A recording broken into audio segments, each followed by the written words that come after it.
하나님의 말씀 시편 35편 1절부터 28절을 제가 봉독합니다.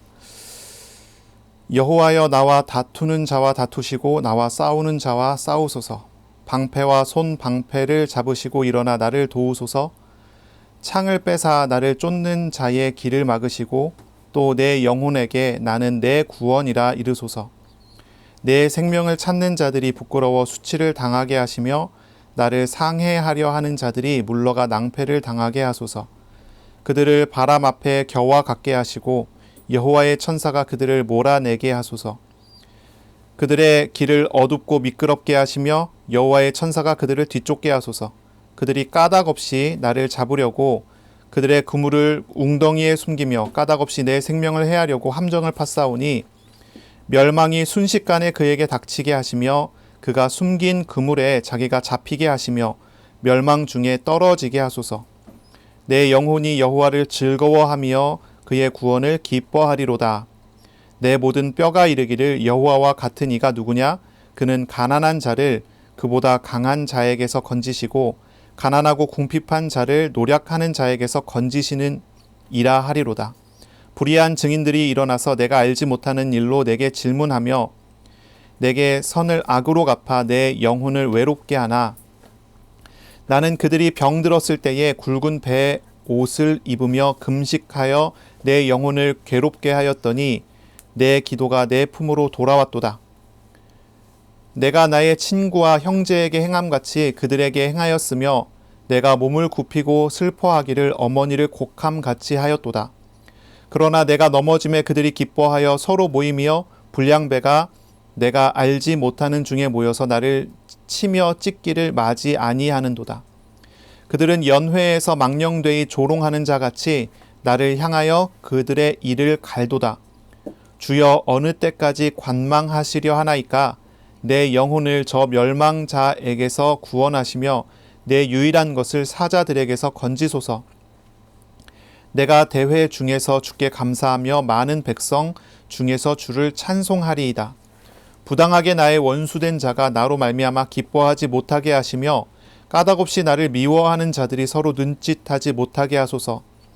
무릇 그들은 화평을 말하지 아니하고 오히려 평안히 땅에 사는 자들을 거짓말로 모략하며 또 그들이 나를 향하여 입을 크게 벌리고 하하 우리가 목격하였다 하나이다.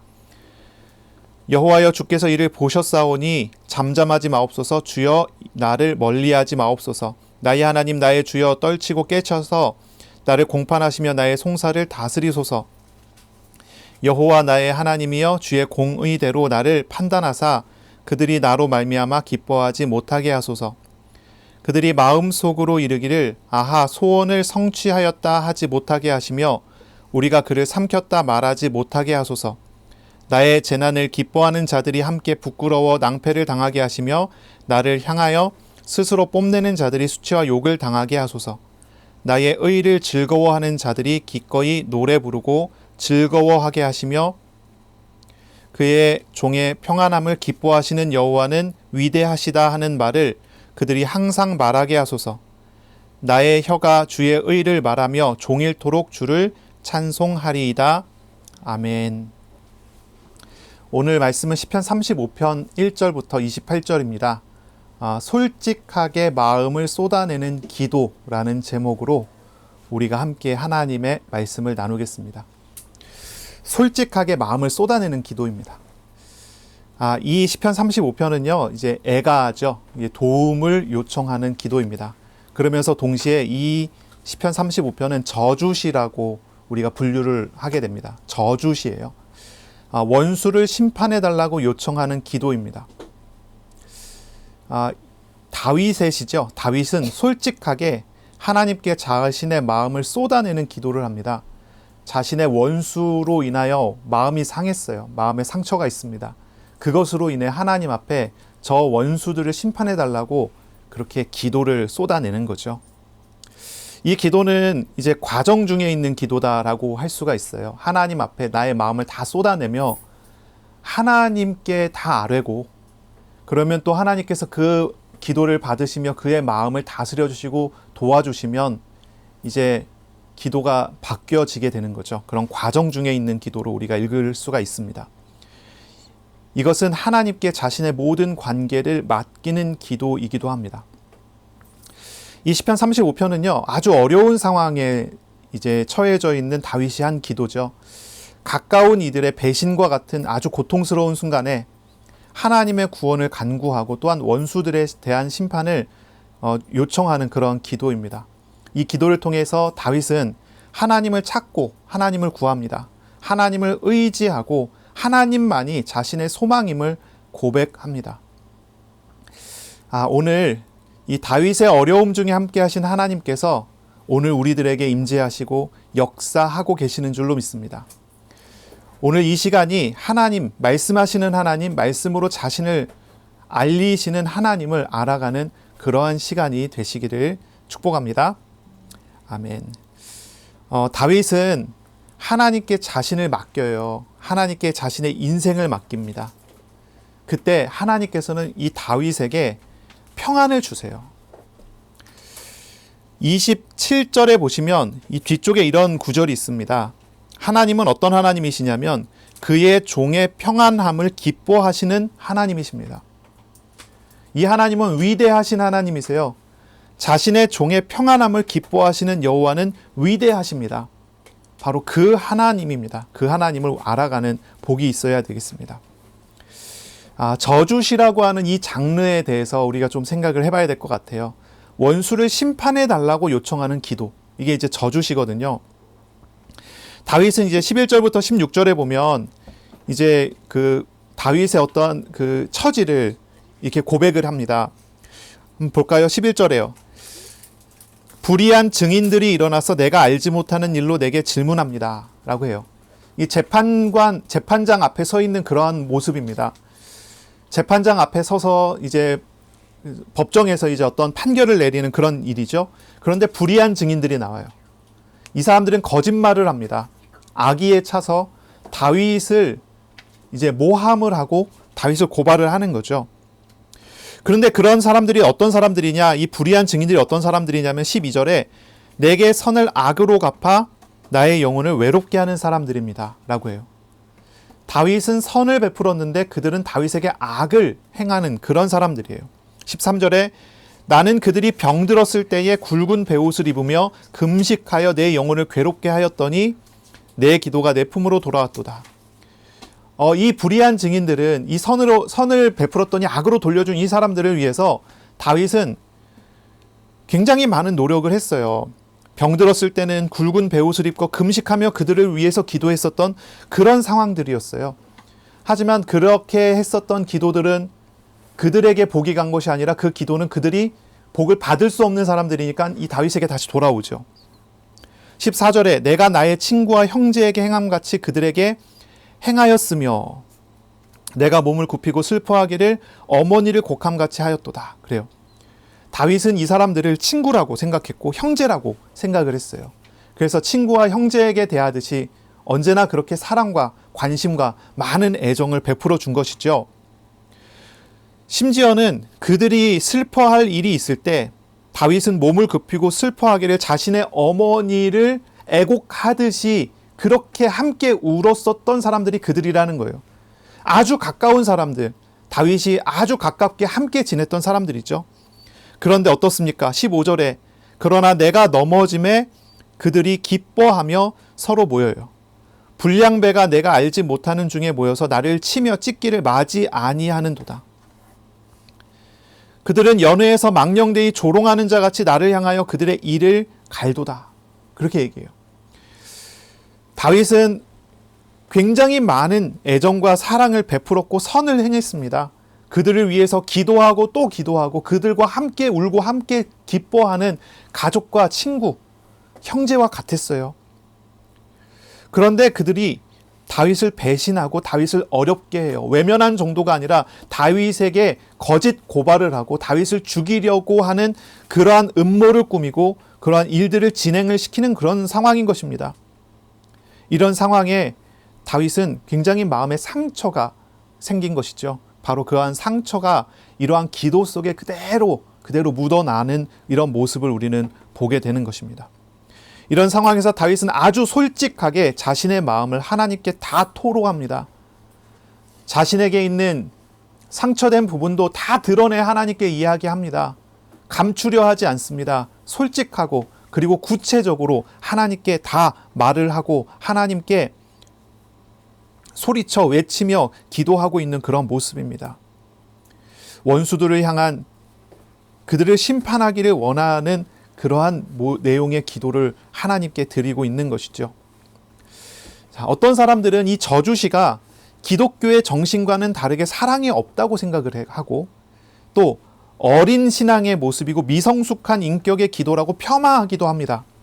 그런 사람도 있어요. 아마 주로 자유주의를 따르는 이제 그런 사람들 같은 경우 이 시를 그렇게 평가하고 읽지 마라라고 이야기하는 그런 학자도 있는 거예요. 다윗이 미성숙할 때 적은 시니까 이런 시편은 빼고 읽자고 하는 그런 사람들도 있어요. 그건 우리하고 전통이 다릅니다. 성경을 하나님의 말씀으로 보지 않는 것이죠. 하지만 우리는 그렇게 보지 않습니다. 모든 성경은 성령의 감동으로 된 것입니다. 이 시편도 마찬가지죠. 이 저주시를 우리가 자세히 읽어볼 필요가 있어요. 이 저주시는 일반적인 저주하고는 완전히 다른 모양을 가지고 있습니다. 일반적인 저주는 죽어라라고 한다면 이 저주시는 그렇지 않습니다. 하나님께 하나님 저 원수를 죽여주소서라고 합니다. 이건 다른 거예요. 내 의지를 가지고 하는 것이 아니라 나의 소원은 이러한데 하나님의 뜻대로 해달라고 하는 그런 모양입니다. 그건 달라요. 내가 원수를 갚는 것이 아니고 하나님께 맡기는 것입니다.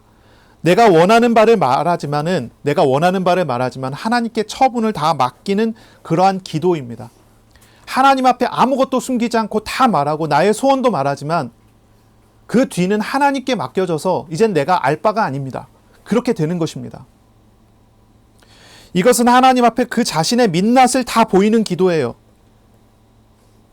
이미 구원은 받았지만 아직 죄성을 가진 인간이 부끄러운 민낯을 하나님 앞에 가리지 않고 보이는 그러한 모양의 기도입니다. 하나님은 이러한 기도를 들으십니다. 이러한 기도를 들으세요. 그리고 이러한 기도자의 마음을 위로해 주십니다. 마음이 상해서 하나님 앞에서 기도한 적이 없으십니까? 솔직하게 하나님께 그 마음을 쏟아보시면 여러분 그런 경험을 하게 되지 않습니까? 처음에는 원망하다가 시간이 변하면서 하나님과 교제할 때에 감사로 변하게 되는 경험을 하게 됩니다. 어떤 사람 때문에 너무나 속상해서 기도하기 시작했는데 그것조차도 감사의 제목으로 변화되는 경험을 하게 되기도 합니다. 하나님께 우리가 솔직하게 기도하면 하나님으로부터 오는 은혜로 인해서 그 마음이 치유되어 가고 변화되어 가는 것을 우리는 보게 됩니다. 이 저주시라고 하는 이 장르를 우리가 자세히 보세요. 다윗은 원망하며 저주하는 말들을 막 쏟아내다가 하나님께서 그 마음을 만져주시니 갑자기 하나님을 찬양하는 말로 변하여 찬양을 합니다. 그러다가 다시 또 막 이렇게 저주하는 기도를 하다가 다시 하나님께 영광 돌리고 찬양하는 말을 합니다. 그리고 다시 이게 3번 반복되거든요. 오늘 이 시편에요. 3번이 반복돼요. 9절, 10절이 찬양입니다. 18절이 찬양입니다. 마지막에 27절, 28절이 찬양입니다. 3번 반복이 돼요. 막 하나님 앞에 솔직하게 막 토로하다가 하나님 만져주시면 또 감사해서 하나님 감사합니다 했다가 다시 마음이 상한 게 올라오니까 막 또 이렇게 하다가 이게 반복이 돼요. 근데 마지막에 뭐라고 합니까? 이렇게 얘기해요. 그의 종의 평안함을 기뻐하시는 여호와는 위대하시다. 뭐예요? 마음이 상해서 막 기도하기 시작했는데 그 마음이 상한 것과 비교가 안 되는 위대한 평안이 그 마음에 찾아오기 시작을 하는 거예요. 하나님께서 그 마음을 만져주시는 거예요. 하나님께서 그 마음을 치유하고 바꿔주시기 시작을 하는 거예요. 우리가 저주시라고 하는 이 장르를 자세히 볼 필요가 있어요. 이러한 모양이에요. 이러한 모습입니다. 때로 사람들은요, 기도할 때 하나님 앞에 어떤 것은 합당하지 않다라고 생각해서 기도를 하지 않는 내용들이 있어요. 어떤 내용입니까? 원망하는 내용이나 이런 거 하나님께 불경하고 이거 경건하지 않은 기도 같으니까 안 하려고 하고 그래서 좋은 말만 이쁠 말만 하나님께 하려고 하는 그런 모양들이죠. 그러나 이건 하나님 앞에 솔직하지 않은 거예요. 하나님께서는 우리에게 우리의 좋은 면을 보셔서 축복하시는 것이 아니라 우리의 나쁜 면, 우리의 연약한 면을 다 아시고 그 모습 그대로를 받으셔서 짊어져 주셔서 우리에게 복을 주시는 분이십니다. 우리 하나님께 우리가 무엇을 감추고 무엇을 숨기려고 할까요? 사람들은 사람을 대할 때 자기 가면을 쓰고 사람들 대해요. 그래서 좋은 모습을 보여주려고 하죠. 그래야지 좋은 것에 대한 피드백이 오니까요. 반응이 오니까요. 하나님 앞에도 그렇게 하는 사람들이 꽤 많다는 거죠. 하나님께도 그렇게 하는 사람이 많아요. 하나님 앞에 좋은 모습만 보여주면 하나님께서 나를 좋게 봐주시지 않을까. 그래서 어두운 것, 슬픈 것, 이런 것들 어떻게든 감춰갖고 말 안 하려고 하는 사람들. 그러나 그렇게 할 필요가 없습니다. 하나님 앞에 다 토로하세요. 하나님은 넓으십니다. 크십니다. 높으십니다. 위대하다는 말이 무엇입니까? 크고 높다는 의미입니다. 하나님은 우리 생각보다 더 크시고 우리 생각보다 더 높으시고 하나님은 우리 생각보다 우리를 더 큰 품 안에 안아주십니다. 우리의 상처도 우리의 아픔도 우리의 가난함도 하나님께서는 들어주시고 받아주시고 위로해 주시고 함께해 주십니다. 그런 하나님을 알아가기를 바랍니다. 자, 그러면 저주하는 기도를 했다면 정말 그대로 돼버리면 어떻게 합니까? 그건 하나님의 뜻이 아니지 않습니까? 우리가 알다시피 하나님은 공의로우셔요. 그래서 공의를 가지고 심판하시는 분이십니다. 또한 하나님은 사랑이 많으십니다. 하나님은 사랑으로 일을 행하십니다. 에스겔서 18장 23절에 이런 말씀이 있습니다. 주 여호와의 말씀이니라. 내가 어찌 악인이 죽는 것을 조금인들 기뻐하랴. 그가 돌이켜 그 길에서 떠나 사는 것을 어찌 기뻐하지 아니하겠느냐. 하나님은요, 악한 자를 죽게 하는 것을 기뻐하시지 않습니다. 악한 자라도 그를 구원하셔 그가 돌아오게 하시는 것을 더 기뻐하십니다. 우리가 어떤 사람을 심판해달라고 늘 기도하고 그렇게 기도하고 있더라도 그 사람이 정작 그렇게 해서 심판을 받았더라도 그것은 나의 기도의 응답이 아닙니다. 그 사람이 심판을 당하는 것은 그 사람이 선택한 그 사람의 죄의 결과인 것입니다. 하나님께 돌아오지 않은 그 사람의 죄의 결과인 거예요. 우리가 하나님 앞에서 저주의 시 기도를 하고 저주의 시를 읊는다고 해서 하나님께서 그것을 행하시는 것이 아니라는 거예요. 그러한 마음을 우리를 위로해 주시고 그리고 또한 하나님은 그 사람을 구원하기 원하시는 거예요. 이러한 어떤 모습들을 우리가 볼 필요가 있습니다. 우리 하나님은 인격적이신 분이시란 말이죠. 로봇가 아니고 도깨비 방망이가 아니에요. 우리가 어떤 것을 컴퓨터에 어떤 주문을 어떻게 입력을 하면 그것이 출력되어 나오는 그런 방식이 아니란 말이죠. 우리가 하나님께 기도할 때 인격적이신 하나님께서는 가장 선하신 방법으로 선하신 일들을 진행을 하시는 것입니다. 그러므로 여기서 이 저주시에서 우리가 집중하고 알아야 될 것은 뭐냐면 이것입니다. 이러한 미성숙해 보이는 말과 이러한 죄성이 다 드러나 보이는 그러한 토해내는 기도를 할지라도 하나님께서는 그것을 선으로 받으시고 위로하시고 바꾸어 가신다는 그런 내용입니다. 이런 기도에서 우리가 집중해서 볼 것은 이 기도자가 정말 솔직하게 하나님 앞에 구체적으로 진실되게 고백하는 그런 모습입니다. 하나님께 온전하게 나아가 하나님께 맡기는 그런 모습입니다. 나의 기도의 제목은 이렇습니다. 그러나 하나님의 뜻에 맡깁니다라고 하는 그런 태도입니다. 다윗은 이러한 기도를 하면서 하나님을 경험해 가잖아요. 하나님을 경험해 갑니다. 9절에 하나님은 다윗에게 구원을 약속하시고 구원을 베푸십니다. 10절에 가난한 다윗을 구원하시는 하나님을 보게 합니다. 정말 가난한 자기의 현실을 다윗은 알고 있는데 거기에서 구원하시는 하나님을 보게 합니다. 27절에 하나님은 다윗의 마음에 평안함을 주십니다. 하나님 앞에 민낯을 보이는 것을 두려워하지 마세요. 하나님께 솔직한 기도를 드리세요. 하나님께 숨길 것이 어디 있습니까? 하나님은 우리의 실상을 아주 잘 알고 계십니다. 어려움도 갈등도 고통도 하나님께 맡기고 하나님의 품을 의지하는 그런 주간이 되시기를 바랍니다. 이 주간 하나님은 우리를 위로해 주시며 우리에게 평안을 베풀어 주실 것입니다.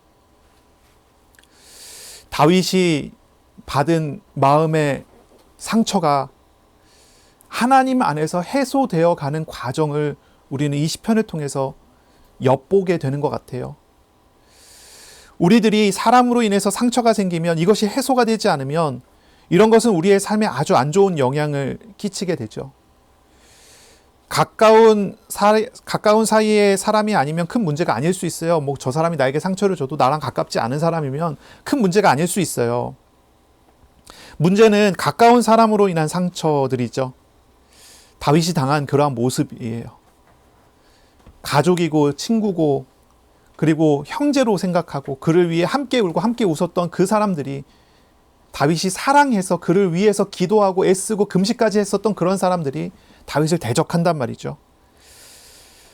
그러한 상처, 이런 상처를 어떻게 해야 하겠습니까? 우리들이 마음의 문을 많이 열어놓고 함께했던 사람들일수록, 우리가 정말 의지할 만한 그러한 위치에 있는 사람일수록 그 상처는 매우 크고 쉽게 아물지 않으며 오랜 시간 우리들을 괴롭힐 수 있어요. 이런 마음의 문제는 생활에 많은 영향을 미쳐요. 상처를 준 사람을 보지 않고 멀리 떨어져 있다고 해서 자유로워지지 않아요. 배신한 사람에게 또 때로는 원수를 갚았다. 그럼 원수를 갚았다고 해서 상처가 해소되는 것도 아니에요. 상처는요, 사람의 마음에 우상처럼 그 사람을 얽매어 버립니다. 우상처럼 자리 잡아요. 상처가 기준이 돼서 행동을 하게 됩니다. 상처가 기준이 돼서 어떤 판단을 내리게 돼요. 그 우상이 돼버리는 거예요. 우리의 주변에 많은 영향을 미치게 시작을 합니다. 상처가 큰 사람은 이제 변화가 돼요. 주변 사람에게 상처를 주는 사람으로 변화가 됩니다. 피해자로 시작했는데 가해자로 변화되어 버리고 말아요. 진짜 문제는 이 상처가 하나님의 자리를 차지해 버린 것입니다. 마음이 얽매여서 하나님과 단절돼 버리는 거예요. 우상이 되어 버려요. 그 마음이 하나님이 계셔야 될 자리를 차지해 버려요. 그래서 그 사람이 하나님을 알지 못하게 하고 하나님의 뜻을 보지 못하게 해요.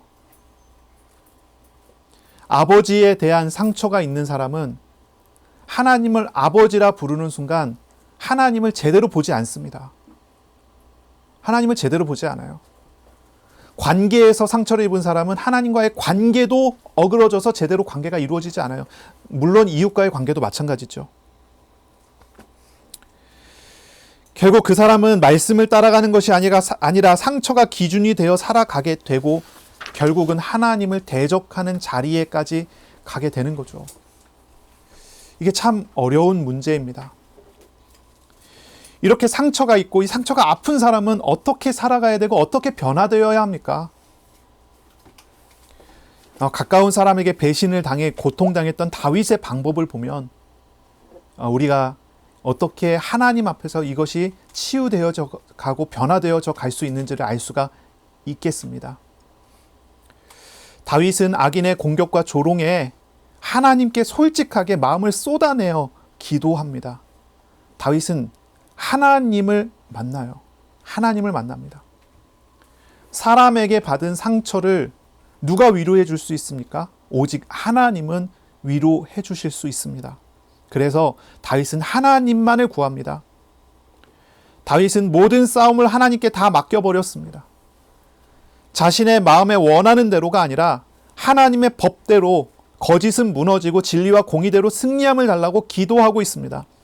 상처에 휘둘리는 모습이 아니라 하나님과 그 뜻을 간구하는 모습으로 나아갑니다.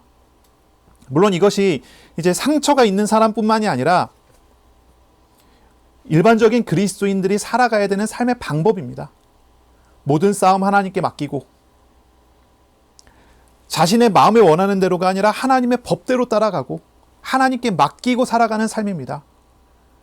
세상을 살아가면서 사람을 상대하면서 일을 하면서 모든 것 통해서 우리가 배워야 되는 진리가 여기에 있습니다. 이것이 그리스도인의 삶의 방식이죠. 우리가 계속 시편을 읽어왔잖아요. 다윗은 어떻게 살아갔습니까? 하나님을 찾잖아요. 하나님을 바라는 삶을 삽니다. 그것이 정답이고 그 안에서 우리의 모든 어려움도 상처도 변화될 수가 있는 것입니다. 오늘 본문 1절 2절을 보겠습니다. 여호와여 나와 다투는 자와 다투시고 나와 싸우는 자와 싸우소서. 방패와 손 방패를 잡으시고 일어나 나를 도우소서. 다윗은 상처를 주는 사람과의 싸움을 하나님께 다 맡겨요. 2절에 하나님의 도우심을 구하며 하나님을 의지합니다. 이것이 정답입니다. 구체적으로 3절에 이렇게 말을 합니다. 창을 빼사 나를 쫓는 자의 길을 막으시고 또 내 영혼에게 나는 너의 구원이라 이르소서. 다윗은 하나님께 말씀해 달라고 요청합니다. 나는 내 구원이다 라고 말씀해 달라고 요청해요. 다윗은요, 말씀하시고 그것을 신실하게 이루시는 하나님을 찾고 구합니다. 우리는요, 우리의 내면의 싸움이나 외면의 세상과의 영적인 싸움에서 하나님의 말씀을 의지하며 나아가야 합니다. 말씀하시고 그것을 반드시 이루시는 하나님의 신실하심을 의지하는 것, 이것이 원수들과의 싸움, 그리고 우리 내 마음에 있는 상처와의 싸움에서 승리하는 비결이고 비밀입니다. 말씀을 묵상하는 것입니다. 말씀을 따라가는 것입니다. 내 마음에 다른 것들이 가득 차 있을 때 하나님, 말씀하시는 하나님을 찾으시고요. 하나님의 말씀을 읽고 외우고 소리내 읽어보십시오. 말씀하시는 하나님께서, 성령께서 우리의 마음에 빛을 비추어 주실 때 우리 마음에 있는, 우리를 얽매는 많은 마음의 문제들이 다 변화가 되기 시작합니다. 바뀌기 시작합니다. 하나님의 평안이 임하고 치유가 일어나기 시작을 하죠. 하나님의 말씀은 날이 선 어떤 검보다도 더, 칼보다도 더 예리합니다. 히브리서 4장 12절입니다. 그래서 이 말씀은요, 우리의 영과 혼과 및 관절과 골수를 찔러 쪼개기까지 합니다. 우리의 영혼을 치유하고 변화시키는 게 말씀입니다. 우리의 육신조차도 치유하고 변화시키는 게 하나님의 말씀입니다. 말씀하시는 하나님이십니다. 다윗이 구하는 이것을 보세요. 다윗은 하나님께서 나 대신 싸워주세요, 하나님 나를 도와주세요 라고 하며 구체적으로 나에게 말씀해 주세요 라고 하는 것입니다.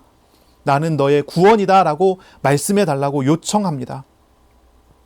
다윗이 찾아가는 것은 말씀하시는 하나님입니다. 10절입니다. 내 모든 뼈가 이르기를 여호와와 같은 이가 누구냐? 그는 가난한 자를 그보다 강한 자에게서 건지시고 가난하고 궁핍한 자를 노력하는 자에게서 건지시는 이라 하리로다 했습니다. 다윗은 가난한 마음을 가진 자로서 발견됩니다. 자기 자신을 그렇게 보는 거죠. 그러나 이 가난한 자를 도우시는 하나님을 찬양합니다. 우리의 마음에 있는 상처가 문제가 되는 것은 그 상처 입은 마음, 그 마음이 주인이 되어 가기 때문입니다. 다윗은 상처 입은 상태로 하나님 앞에 무릎 꿇고 하나님, 나는 가난한 자입니다 라고 고백하는 거예요. 내 마음은 가난합니다. 하나님이 도우심이 없으면 안 됩니다 라는 고백을 하는 거죠. 자신의 현실과 자신의 실상을 인정하고 바라봅니다. 그러므로 전적으로 하나님께 자신의 영혼과 자신의 삶을 의탁합니다. 자신의 생활을 하나님께 맡기는 태도를 보여줍니다. 그러면서 이제 다윗은 하나님께 아무것도 숨김없이 다 아뢰는 기도를 드리기 시작합니다. 이것이 11절부터 16절까지의 내용입니다. 다윗은 숨김없이 다 말했습니다. 하나님, 나는 저 사람들에게 이렇게 했습니다. 근데 저 사람들이 나에게 이렇게 합니다. 나는 이것이 너무나 아픕니다. 하나님, 제 마음은 저들이 이렇게 행한 대로 심판받기를 원합니다. 하나님께 다 아뢰요.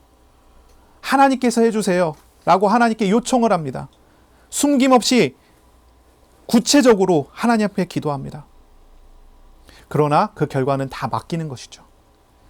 여러분, 하나님께 구체적으로 다 말하고 기도하고 맡기세요. 혹시 우리의 마음의 상처가 나를 너무나 아프게 하고 있다면 하나님께 상처 입은 마음과 그것이 나를 지배하게 된 그 속사정을 낱낱이 숨김없이 다 아뢰세요. 구체적으로 하나님께 기도하세요. 가난한 마음으로 하나님의 위로와 평안을 달라고 기도하세요. 신실하신 우리 하나님께서, 사랑이 많으신 우리 하나님께서 우리를 도우시고 우리를 세워 가실 것입니다. 그리고 마지막으로 할 일은 하나님의 일을 행하심을 기다리는 것입니다. 17절부터 26절까지의 말씀이 이어집니다. 17절에 이렇게 얘기하죠. 주여 어느 때까지 관망하시려 하나이까? 이런 말을 하죠. 어느 때까지 관망하시려 하나이까. 22절에 이렇게 얘기합니다. 여호와여 주께서 이를 보셨사오니 잠잠하지 마옵소서라고 말을 합니다. 기다리는 자의 모습을 보여주죠. 기다리는 자의 모습입니다. 하나님께서 이 일을 행하심을 간구하면서 기도하면서 하나님께로부터 오는 은혜를 기다리는 모습을 가지는 것입니다. 하나님은요, 우리를 향한 계획을 갖고 계십니다. 그리고 그 일을 성취하심으로 우리를 치료하실 것이기에 우리는 하나님의 일하심을 기다리는 어떤 그러한 자세를, 그러한 모습을 가져야 하는 것입니다. 예레미야서 33장에 보면 1절부터 이제 6절입니다. 이제 2절부터 우리가 보면요, 이런 이제 구절이 나오죠. 일을 행하는 여호와, 일을 하신다고 합니다. 그것을, 일을 만들어 성취하시는 여호와, 그 이름을 여호와라고 하는 이가 이같이 이르시도다. 하나님께서요, 자신의 이름을 걸고 말씀을 하세요. 여호와라고 하는 이름, 스스로 계신 분이라고 하는 자존하시는 하나님이라는 그 이름을 걸고, 초월하시는 그 하나님의 이름을 걸고 말씀하세요.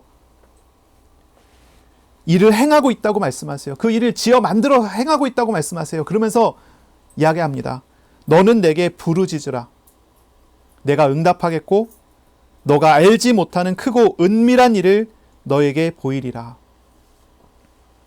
6절에 보면 이런 이야기합니다. 그러나 보라, 내가 이 성읍을 치료하며 고쳐 낫게 하고 평안과 진실이 풍성함을 그들에게 나타낼 것이며. 하나님은 일을 하고 계십니다. 하나님은 자기의 이름을 걸고 일을 하고 계십니다. 그리고 상처 입은 사람들에게 말씀하십니다. 너는 내게 부르짖으라. 내가 응답하겠다. 너가 알지 못하는 크고 은밀한 일도 내가 하고 있다. 그리고 그 일이 나타날 때는 어떤 일이 벌어집니까? 치유가 나타납니다. 변화가 됩니다. 고쳐 낫게 하는 일이 벌어집니다. 평안이 찾아옵니다. 하나님께 기도하세요. 부르짖어 기도하세요. 그리고 기도하세요. 기다리세요. 하나님이 행할 일을 기다리는 사람은 어떤 사람입니까? 기도하는 사람입니다. 부르짖고 간구하세요. 하나님은 우리의 생각보다 크세요. 우리의 마음보다도 더 크신 분이십니다. 하나님의 일하심으로 인해서 우리는 변화되고 치유되고 하나님의 평안이 우리의 마음과 삶에 채워지는 그런 축복을 우리는 누리게 될 것입니다. 이렇게 우리에게 오셔서 이렇게 우리에게 역사하시는 하나님을 알아가는 저와 여러분이 다 되시기를 바랍니다. 이 시편의 마무리는 당연히 하나님을 찬양하는 그 찬양으로 나아갑니다. 다윗은 자신의 상처를 두고 하나님 앞에 외치고 기도할 때마다 하나님께서 그 마음에 주시는 위로를 경험하며 하나님을 찬양하고 또 찬양합니다. 우리가 하나님을 찬양할 수 있는 이유는 무엇입니까? 지금 나에게 오셔서 지금 나에게 말씀하시는 하나님이 구원하시는 하나님이시기 때문이죠. 이 하나님이 가난한 자, 연약한 자를 사랑하시고 짊어지시는 구원하시는 하나님이시기 때문입니다. 27절을 보겠습니다. 나의 의를 즐거워하는 자들이 기꺼이 노래를 부르고 즐거워하게 하시며 그의 종의 평안함을 기뻐하시는 여호와는 위대하시다 하는 말을 그들이 항상 말하게 하소서. 자, 이 말이라고 하는 말, 말씀이라고 하는 얘기인데요. 3절에 우리가 읽었잖아요. 내 영혼에게 나는 너의 구원이라 이르소서. 하나님께 하나님 우리에게 이렇게 말씀해 주세요. 나는 너의 구원이다라고 말씀해 주세요. 라고 하고 마무리는 어떻게 변하냐면 이렇게 변하는 거예요. 이제 우리들이 내가 하나님을 이렇게 말하게 해주세요. 그의 종의 평안함을 기뻐하시는 여호와는 위대하시다 라는 말을 우리가 말하게 해주세요 라고 이렇게 정리를 하는 거예요. 하나님의 말씀을 듣고자 하나님께 말씀해 달라고 처음에 이야기했던 다윗이 마지막에는 우리가 이렇게 하나님께 말하도록 해주세요, 이렇게 말하겠습니다 라고 하는 거죠. 다윗은요, 하나님의 사람의 평안을 기뻐하시는 하나님을 찬양합니다. 하나님은 자기 백성을 평안하게 하는 것을 기뻐하십니다. 그 하나님을 찬양해요. 하나님은 우리들에게 평안으로 함께 하시고 우리의 기쁨을 기뻐하세요. 우리가 하나님께로 나아가 기도하고 묵상하고 교제할 때 언제나 하나님은 우리에게 평안 주시기 원하시는 분이십니다. 그러니까 하나님께 솔직하게 하나님 앞에 서세요. 하나님께 나아가세요. 마음이 복잡합니까? 일이 복잡합니까? 혼란스럽습니까? 무엇을 결정해야 될지 모르겠습니까? 우리를 아프게 합니까? 사람 때문에 아픕니까? 일 때문에 아픕니까? 무엇이 우리를 아프게 합니까? 하나님 앞에 부르짖어 기도하세요. 하나님은 우리의 평안함을 기뻐하시는 하나님이십니다. 하나님은 우리에게 도움을 주시고 은혜를 베풀어 주실 것입니다. 28절 마지막 절입니다. 나의 혀가 주의 의를 말하며 종일토록 주를 찬송하리이다 하면서 이제 마무리가 되죠. 다윗이 찬양하는 것은요, 분명하죠. 주님의 의로우심입니다. 나의 혀가 주의 의를 말하며 했습니다. 의, 하나님의 의로우심을 찬양합니다. 다윗은 의로우신 하나님을 기뻐합니다. 그래서 하나님을 찬양합니다. 왜 하나님의 의로움이 기쁩니까? 하나님의 의로우심이 하시는 일 때문입니다. 하나님의 의로우심은 죄인을 심판하시며 그리고 또한 죄인인 나를 짊어져 주셔서 이를 이루시는 하나님이시기 때문입니다.